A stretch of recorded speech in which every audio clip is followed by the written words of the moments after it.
Equinox Télévision, au-delà de l'image, nous rendons compte.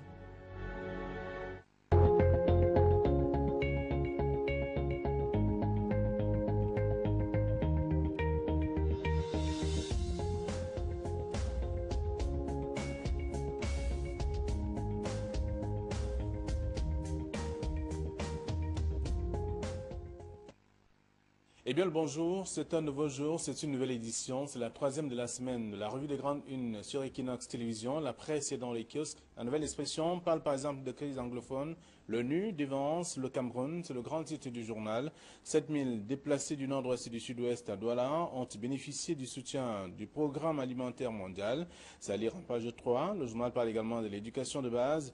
Biya pris dans son piège. Les contractuels et bien entendu maîtres des parents ont écrit au président de la République pour lui rappeler ses engagements renouvelés depuis le dernier septennat. C'est en page 2 du journal également. Le journal parle aussi de Douala avec la communauté urbaine de Douala assiégée. Ce sont 908 familles qui réclament d'ailleurs de chez Ntoné près de 2 milliards de francs CFA d'indemnisation et de recasement depuis 32 ans aujourd'hui, à lire dans le journal disponible ce matin. Autre information également à découvrir, si vous faites un tour dans dans les kiosques, le journal Le Messager de ce matin parle de Bertoua Yokadouma, le chemin de croix des usagers, le mauvais état de la route accentué par la saison pluvieuse qui augmente bien entendu ces différents problèmes rencontrés par les populations, la durée même du voyage, non sans provoquer la hausse des coûts de transport qui passe du simple au triple, un calvaire qui dure depuis plus de 5 ans aujourd'hui.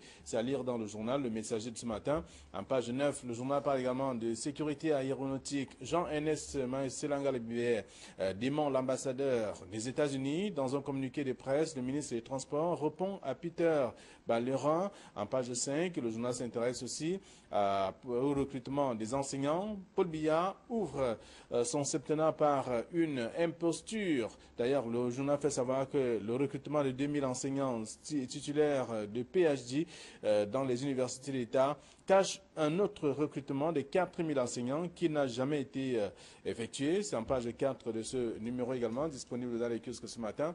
Et le journal Le Sahel qui dans les kiosques parle d'insécurité avec les lits de l'Adamawa, qui écrit à Paul Biya. C'est ce qu'on lit également dans le dossier de la page 2 à la page 3. Le journal parle également de Belel, un militaire du Bir, tué par les preneurs d'otages, en page 11 du journal Le Sahel. Le journal parle également de la route Maroua Dabanga Kousseri, première mission d'inspection de la Banque mondiale sur le terrain, en page 5. Et également à Mokolo, 2 séminaristes nigérians portés disparus. C'est ce que dit le journal en page 6 de ce matin. Vous pouvez davantage lire l'article aussi. Et le journal en question pour être parfum de l'actualité, tout comme le quotidien Le Jour qui parle des finances publiques, l'inquiétant endettement du Cameroun. Tout cela dans le journal ce matin à la une. En parlant d'après un rapport de la Chambre des comptes, l'État multiplie notamment les emprunts obligataires pour payer ses créances. C'est ce que dit le journal en page 2 de ce numéro qui parle aussi de Yaoundé, menace de boycott de l'aéroport de Simalène.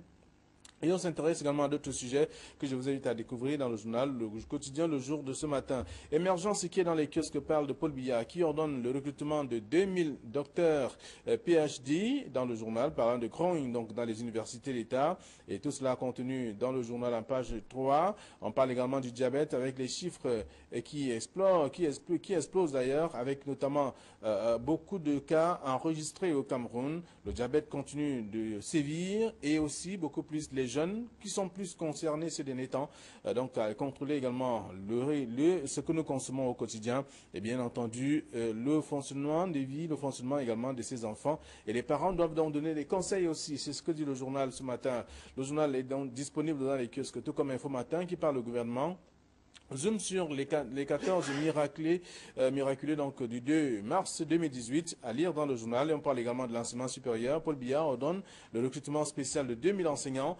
Tout cela dans le journal disponible ce matin. Le quotidien de l'économie parle de développement local. 13 milliards de francs CFA pour des communes victimes de l'insécurité.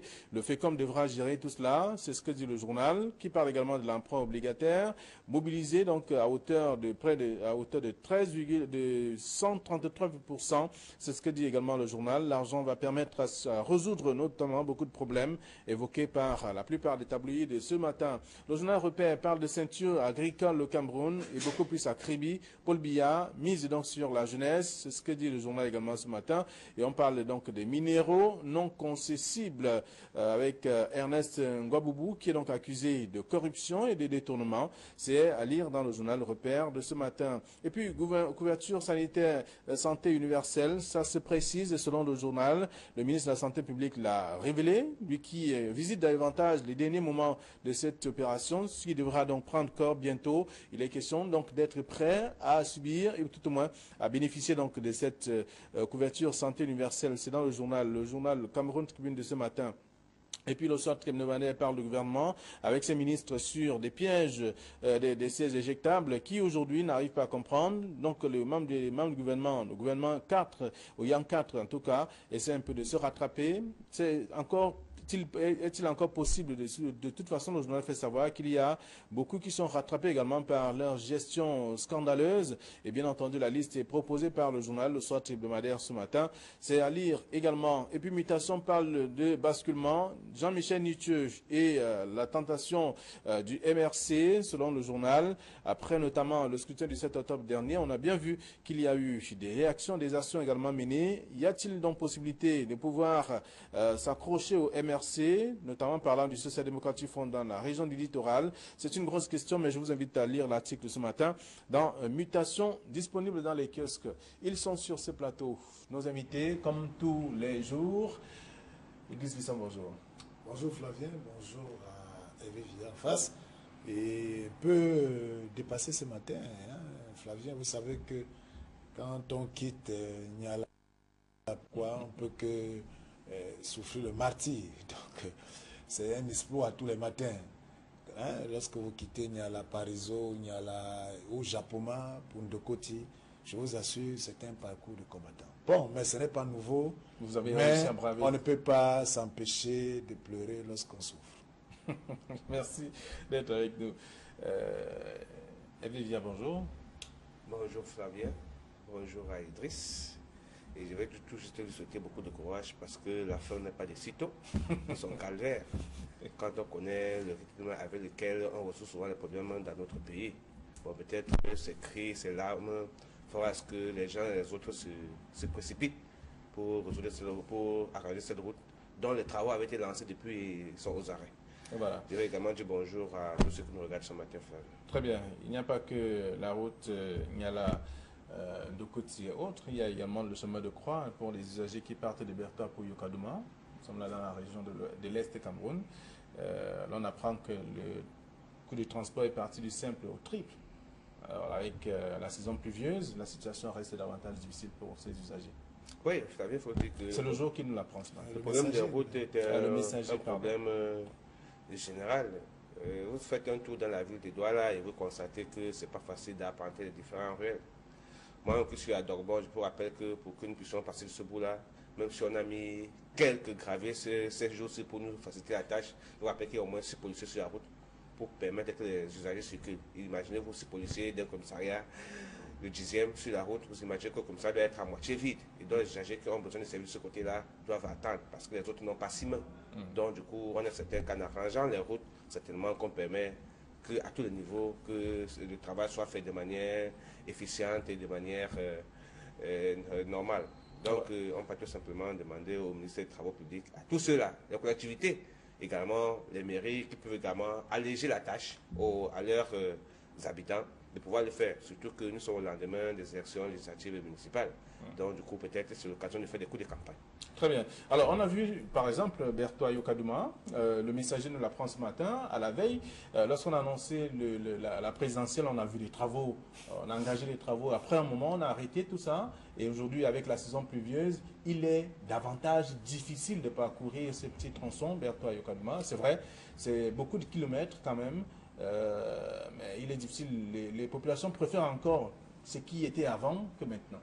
Oui, Flavien, il faut dire que lorsqu'on lit le messager ce matin, on constate que c'est un problème qui dure depuis 5 ans. Donc voilà 5 ans, Bertha Yokadouma la route est presque abandonnée. Alors vous l'avez dit pendant la campagne, on a donné l'impression qu'enfin le calvaire des populations allait se terminer en engageant finalement les travaux de cette route. Je vous assure que c'est près de plus de 300 km comme ça qu'il faut parcourir, mais en 15 heures de temps.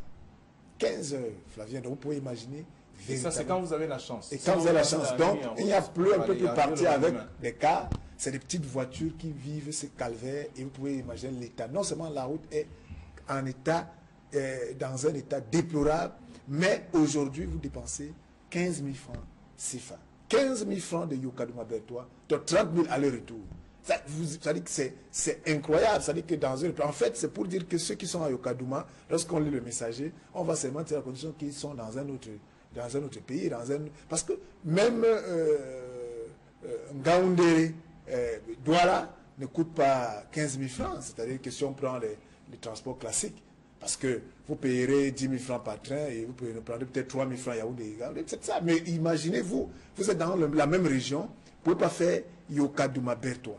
Bon, 5 ans, on est venu faire un peu de saupoudrage pendant la campagne et dès que ils ont voté à 98%. On a dit, bon, rendez-vous dans 7 ans. Bon, moi, j'ai dit tout à l'heure, peut-être que Hervé Villard disait, Bilbader de Téni. Vous savez, moi, personnellement, je ne suis pas très surpris. Parce que les choses, tout problème posé pendant la campagne électorale, lorsqu'on fait semblant d'apporter des solutions, ce ne sont pas des choses durables. Donc, il faut savoir que les mêmes causes produisent les mêmes effets. On l'a toujours dit. Donc, maintenant, le calvaire, le chemin de croix des usagers Bertois Yokadouma va être encore plus qu'épi, puisque quand le messager le relève, c'est que la situation est plus... Elle fait que c'est dégradé. Peut-être qu'on passera de 15 000 à 25 000 dans les jours à venir, parce que les pluies ne sont pas prêtes de s'arrêter. Il semble que, selon la météo, nous ferons face aux pluies jusqu'en décembre, voire même jusqu'en janvier. Donc, ces populations devront seulement s'en remettre à celui qu'ils ont voté à 98% et à ceux qu'ils votent tous les jours pour les représenter. C'est de ça qu'il est question. Donc c'est un véritable parcours de combattant. On observe donc dans le journal depuis 5 ans carrément, mais avec la saison pluvieuse, la situation est davantage troublante. Il y a ceux qui préfèrent parfois aller à pied. Oui, Flavien, on peut préférer aller à pied, sauf que quand on a 300 km à parcourir, on ne peut pas le faire à pied. Ce qui est choquant davantage, c'est que vous déboursez autant d'argent. Vous ne voyagez pas dans une situation de confort. Parce que imaginez les secousses à faire avorter les femmes enceintes, des secousses à faire accoucher de manière prématurée les femmes et sans assistance, et qui doivent fortement donner du tournis à tous ceux-là qui vivent qui parcourent ce chemin. Vous comprenez que c'est vraiment du calvaire. À côté des pleurs, on va d'abord demander au chef de l'État qui a été voté vraiment de se pencher sur ce sujet qui est très important. Parce qu'on est au Cameroun et on espère que le septennat des grandes opportunités ne sera pas un septennat de trop et pour rien. Du moins qu'on commence à poser des grandes actions pour faire comprendre aux populations que oui, vous avez eu raison de me faire confiance. Peut-être, comme disait quelqu'un, c'est le secteur au cours duquel le chef d'État va faire pardonner tout ce qu'il n'a pas pu faire, qu'il va réaliser. Bon, on attend. Bon, maintenant, Yokadouma souffre. Je ne veux pas prendre le cas d'un national numéro 5. Douala Bapsam. Vraiment, je n'ai jamais compris. Aujourd'hui, j'essaie de comprendre, mais on s'est amusé une fois à compter. Quelqu'un dit que si on vous explique comment fonctionne le Cameroun et vous parvenez à comprendre, c'est que vous n'avez rien compris. Oui. Bon, Flavien, ce qui est un peu trop grave dans cette affaire, c'est que de ce côté-là, il y a une exploitation forestière très poussée. Oui. Vous voyez, c'est ça qui est véritablement révoltant. Il y a tout à l'est, en fait. Voilà, donc malgré l'état de cette route, je vous assure que les billes de bois passent quand même. Ça, les grumiers, avec tout ce que cela comporte, font leur job. C'est ça qui révolte. 5 ans quand même, c'est tout. Ah, ça c'est minimum. Donc vous comprenez, ça fait très longtemps que ces populations vivent le calvaire des routes et on sait bien comment fonctionnent un peu ces usagers et même comment vivent aussi ces populations. C'est à lire dans le journal Le Messager de ce matin qui réchauffe un peu ce qu'on sait, même si on ajoute quand même quelques cas après avec la saison pluvieuse actuelle. On peut lire l'article en page 9. Vous voulez dire quelque chose? Oui, je voulais ajouter une autre chose, c'est dire que il ne faut pas que les plaintes des populations soient seulement les plaintes de la presse. Parce qu'en fait, je vous ai toujours dit sur ce plateau que l'opposition camerounaise, ou bien ceux qui vont dire que le bon Camerounais, sont que c'est bien que la presse qui fait ce travail. Du coup, on peut nous regarder d'un mauvais œil. Parce que, on va dire, les gars là, toujours eux, pourquoi? Il faut que les populations apprennent à prendre leurs responsabilités en main. Je pense que se lever un jour, aller dire alors mais qu'on en a marre, va voir le chef d'État, tu lui dis que vraiment ça ne va plus, qu'on ne peut plus vivre dans ces conditions, pour qu'au moins une fois un regard soit tourné sur le calvaire, ce sera aussi important, parce que la presse va relayer et c'est passé. Or, il faut qu'ils attirent l'attention des maires, des collectivités, de tous ceux qui ont la charge de l'administration là-bas, et je crois qu'ils ont également des élites de ce côté-là. Il y a tout un gouverneur, il y a un gouverneur dans cette région, qu'ils aillent le voir et dire, monsieur le gouverneur, on ne peut plus vivre comme ça. Il n'y a pas longtemps, la bretelle Batour et Ndelele étaient carrément barricadés par les populations parce que ces populations... C'est de ça qu'il s'agit. C'est de ça qu'il faut que les gens apprennent à dire quand ça fait mal, que monsieur ça fait mal, on ne peut pas te taper, t'empêcher de pleurer. Il faut qu'ils sachent cela.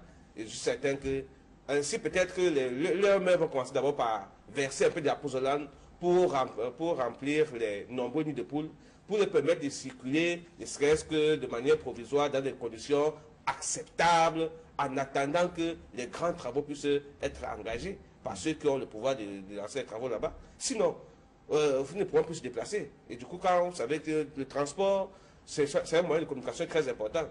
Échange entre les peuples, échange entre les villes et tout. Vous avez produit des choses là-bas, ça ne pourrait plus retrouver notre partie du Cameroun qui sont sevrés des vivres, des récoltes de ce côté-là. Pourtant, si la route passe, c'est tout le Cameroun qui est heureux. Oui, il y a quand même un peu une difficulté par rapport aux routes nationales. Vous savez que les routes nationales sont de la tutelle du ministère des Travaux publics. Vous savez que les maires, c'est ça, on a créé une segmentation. Il y a les routes régionales, il y a les routes départementales, il y a les routes nationales. Alors tout cela, un maire va vous dire qu'il n'a pas les moyens de pouvoir faire quoi que ce soit parce que ça ne fait pas partie de ses prérogatives. Donc, conclusion, le ministère des Travaux publics doit prendre le taureau par le corps. Alors, j'ai cru entendre Hervé dire que ce sont les élus locaux qui doivent également porter le message vers les ministres qui ont la charge, en tout cas, de pouvoir mener les travaux. Ces populations ont des députés. Ces élus qu'on voit un peu avant les élections et juste après on ne les voit plus. On n'a plus accès à eux, en tout cas, à elles, ces élites. Bon, donc, les populations donc allaient censurer lors des futures élections locales, puisqu'ils sont les pas. Alors la suite dans la presse également ce matin, après le titre de Le Messager parlant de Bertois Yokadouma, où il faut parcourir des kilomètres avec aujourd'hui la situation qui devient davantage difficile pour les usagers. On lit également dans la presse ce matin dans le même journal, on parle de sécurité aéronautique. Jean-Ernest Ngalé qui dément l'ambassadeur des États-Unis à travers un communiqué de presse. Le ministre des Transports répond à Peter Balérin qui a estimé qu'il y a véritablement plus de sécurité, en tout cas au niveau d'aéroport. Oui, il faut dire que l'ambassadeur des États-Unis au Cameroun a pondu un communiqué invitant les citoyens américains, ça déjà informant sur l'état, selon les États-Unis, de l'aéroport de Simalène. Et ce communiqué à la lecture dit tout simplement que les avions, les aéronefs provenant des États-Unis ne pourront plus désormais atterrir au niveau de l'aéroport de Simalène. Et il, par le même communiqué, invite donc les citoyens américains même qui prendraient, qui voyageraient sur Yaoundé, de passer par Douala. Donc, parce que pour eux, même s'il y a des aéronefs américains qui arrivent, désormais, ces aéronefs atterront plutôt sur Douala, et que même les citoyens ont le conseil de passer par Douala parce que, selon eux, l'aéroport de Simalène n'est plus sécurisé, n'est pas sécurisé tel que les standards américains le recommandent. Alors, on a, en lisant Le Messager ce matin et plusieurs autres journaux, même Émergence et tout ça, on constate que le ministre des Transports a réagi. Vous savez, nous sommes toujours dans la République des réactions. C'est-à-dire qu'on réagit toujours chez nous. C'est-à-dire qu'on n'a jamais fait une communication offensive. On est toujours en train de réagir. Lorsqu'un communiqué va être pondu par X, par Y, c'est là où le gouvernement viendra réagir. Maintenant, même si la réaction, c'est ça que la communication défensive n'est pas bonne. Parce que même si la réaction apporte des éléments qui sont peut-être probants, est-ce que ça va empêcher véritablement les Américains d'appliquer ce qu'ils ont décidé? Vous savez, c'est ça. Vous savez que la cartographie du Cameroun est une cartographie où, selon certaines ambassades, il y a les zones qui sont les no man's land. On a mis le rouge. On demande aux citoyens, soit français, soit anglais, soit britanniques, soit américains, de ne pas franchir. Parce que c'est ça qui est la question, on ne peut pas enlever. C'est-à-dire ils font leur communication, ils protègent leurs concitoyens. Alors nous face à cela, qu'avons-nous, que faisons-nous pour pouvoir apporter des réactions possibles à cela? On est toujours en train de se défendre, de réagir en disant, portant des explications. Donc il est question que le gouvernement, le ministre des Transports, au-delà du communiqué qui dit le contraire de ce que l'ambassadeur des États-Unis déclare, il faudrait qu'on découvre et démontre, que le gouvernement démontre que cet aéroport est un aéroport véritablement sécurisé. Et surtout que nous sommes en train de vouloir accueillir, vous savez ce que ça peut coûter sur le plan de l'image, Flavien, avec tous ces pays qui doivent arriver ici pour la Coupe d'Afrique des Nations, tout ce turnover qui se passera à Psimalin, à Douala et tout ça ici, déjà, un pays comme les États-Unis commence à tirer la lettre dans ce sens. Est-ce que ça va nous aider? Est-ce que ça peut pas être un autre élément qui peut aller à l'encontre du fait que la CAN soit hypothéquée? En tout cas, je n'en sais rien. La CAF ces critères qui n'ont rien à voir avec ce que pensent les États-Unis. Oui, c'est vrai. Et sur ce point-là, la CAF va se prononcer, c'est la fin du mois de novembre, selon Ahmad Ahmad, qui va se prononcer sur l'opportunité du Cameroun d'accueillir cette compétition, qui pour la première fois se déroule avec 24 équipes en Afrique. Il faut quand même reconnaître que le Cameroun et notre gouvernement communiquent presque pas. Pourtant, il est de bon ton que chaque fois qu'on est certain qu'on a fait des bons ouvrages, qu'on a fait des bonnes choses, de faire cette publicité. Ce n'est pas interdit de faire la publicité, de dire chez nous on a ci, on a ça. Et sauf que pour attirer les uns les autres à venir voir aussi. Peut-être on ne fait pas cette campagne-là parce qu'on n'est pas certain, parce qu'on n'est pas convaincu nous-mêmes de ce que nous avons comme réalisation. Et du coup, on est toujours en train de réagir parce que les gens estimaient que chez nous, ce n'est pas bien fait. Et il faudrait certainement qu'on les fasse mieux. Et c'est certainement ce qui a motivé la sortie de l'ambassadeur américain. Oh, ben maintenant, vous savez, quand on a fait une telle chose comme ça, c'est de bon temps que le ministre puisse rassurer les uns et les autres. Ce n'est pas parce qu'on ne communique pas que forcément ce qu'on a est mauvais. Non. On dit souvent que ce qui est bien est bien. Et je pense que dans le messager, le ministre a rappelé que le Cameroun a dépassé le standard. Les aéroports du Cameroun dépassent la moyenne du standard de sécurité et de sûreté en matière d'aéroport. On est à près de presque 77% de sûreté et de sécurité. Pourtant, la moyenne de 65%. Il fait donc comprendre qu'il n'y a donc pas question de s'alarmer. Bon, est-ce que les États-Unis seraient en train de faire exagérer ou de faire une mauvaise publicité pour le Cameroun? À quelle fin? Il n'y a que l'ambassadeur lui-même pour dire pourquoi il fait cela. Est-ce que nous, on est en train de masquer un certain nombre de choses que la population ne savent pas? Également, c'est très difficile, mais sauf que ce que je sais, c'est que on est en train depuis 2 ans ou 3 ans, le Cameroun a lancé toute la réflexion de ces aéroports. Il y a les travaux qui sont faits dans les différents aéroports. Douala, on l'a vu à Douala, avec le ministre des Transports lui-même, Douala et Yaoundé. Les réflexions sont en train d'être faites pour que le Cameroun soit dans un certain nombre de standards. C'est vrai que les travaux ne sont pas finis. Mais de là à la main les uns les autres, bon, depuis en dehors de Bagapongo, il faut quand même rappeler que ce plan de la sûreté, en dehors de la catastrophe Bagapongo, on n'a pas eu de drame chez nous, du moins. Bon, maintenant, sur la sécurité, je crois que les travaux sont... D'accord, nous laissons les lecteurs aller lire ce que le ministre des Transports a proposé en guise de riposte par rapport à ce qu'a annoncé l'ambassadeur des États-Unis. Alors, c'est en page 5 du journal Le Messager de ce matin.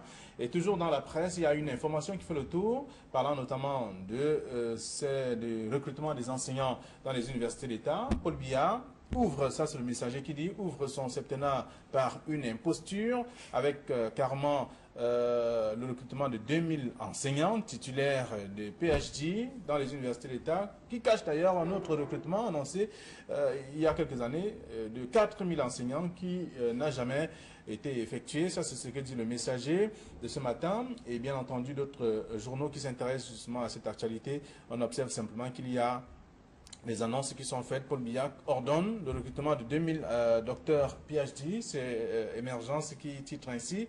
Donc on peut faire le tour là pour comprendre un peu quel est le traitement qui a été réservé à cette annonce qui a donné de la joie, du baume au cœur de ces enseignants, même si beaucoup se sont souvenus qu'il y avait déjà eu un recrutement qui a été lancé pour 4000. Oui, Flavien, il faut dire que sur le plan informatif, les journaux ont fait, vous l'avez dit, le tour est l'annonce du chef de l'État a été mise en exergue, mais le messager allait plus loin. Le messager est allé même de manière à tirer même presque 100 ans. Ça, pour eux, c'est une imposture. Parce qu'en début d'année, il y a eu 4000, on a annoncé le document de 4000 enseignants d'université.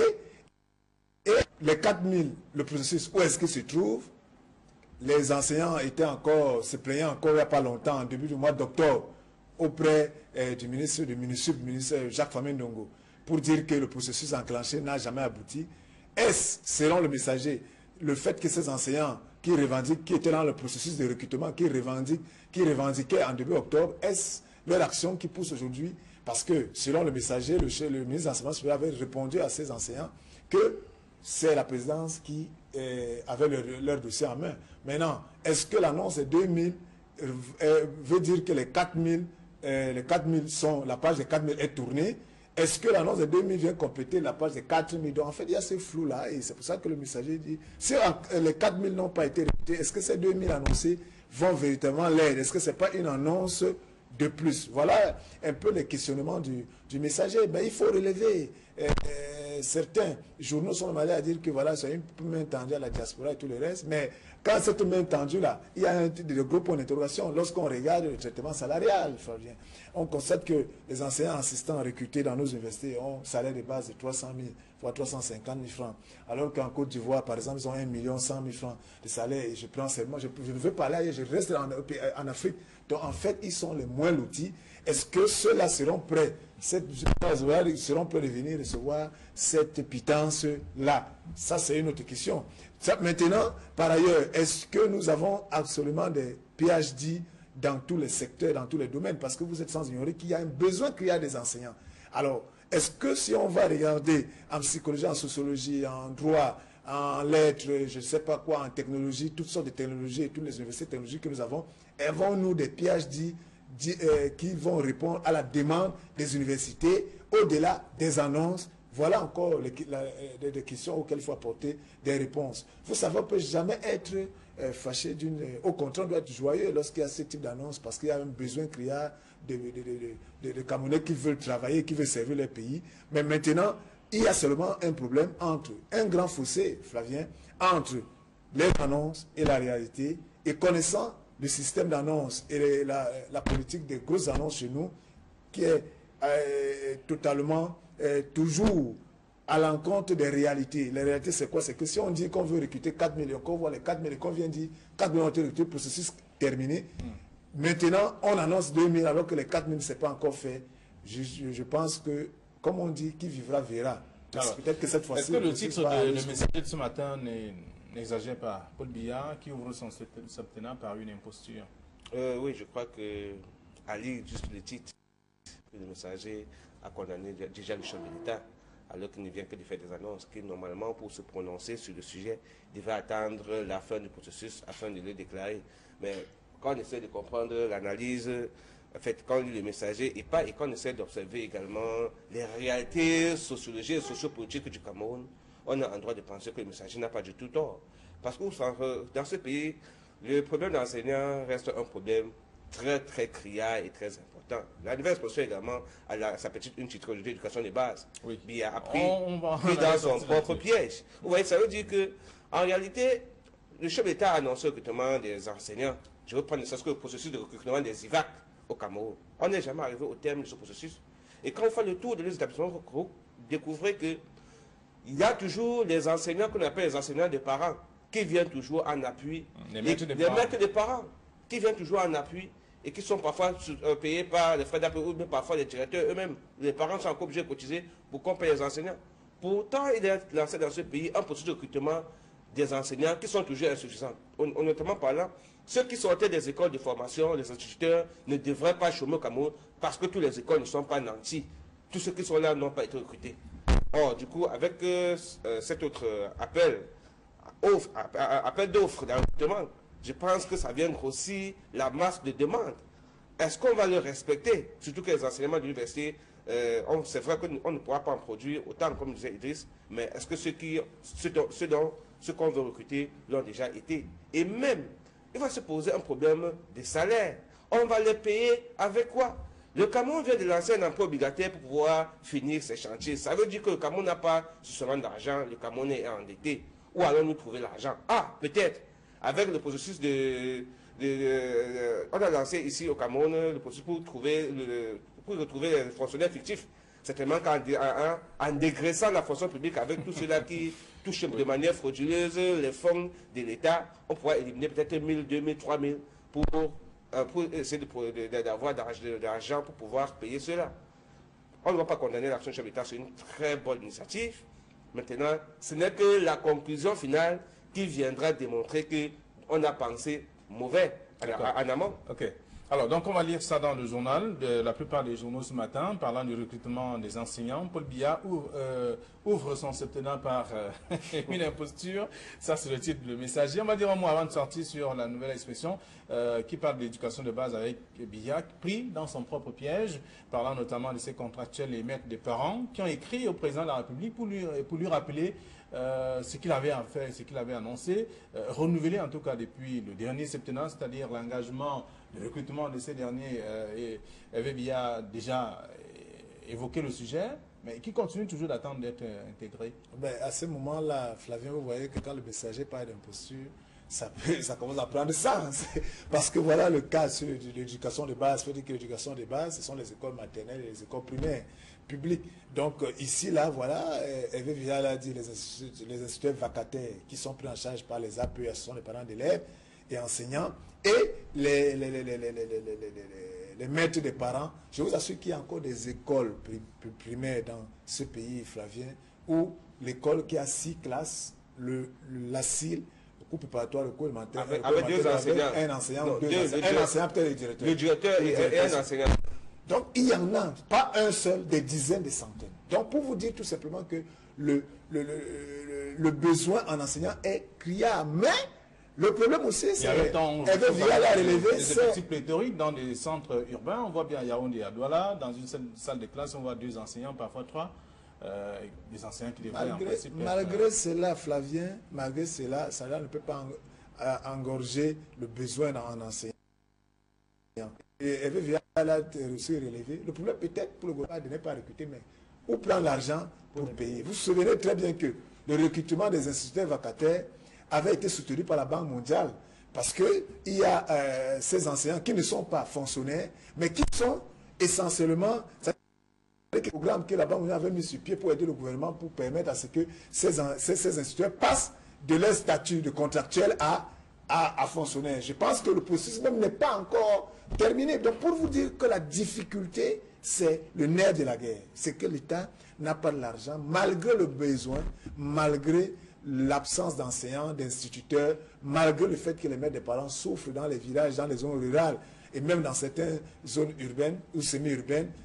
Le problème est là, il reste se poser, trouver les moyens pour pouvoir payer les instituteurs qui vont former nos enfants pour que demain ils soient des citoyens respectables. Donc je pense que c'est la quadrature du cercle, il faut trouver ces moyens, mais trouvera-t-on de moyens dans un système de corruption, dans un système de prévarication, dans un système de détournement des deniers publics, que ce soit les recettes des douanes, des impôts et tout le reste? Le chemin est long. Chemin long. De toute façon, les lecteurs vont dire également ce que la presse propose pour ces différents sujets. Et là, demain, nous allons nous retrouver pour d'autres commentaires et pour d'autres sujets également proposés par les tabloïds. Bonne journée à tous, chers téléspectateurs.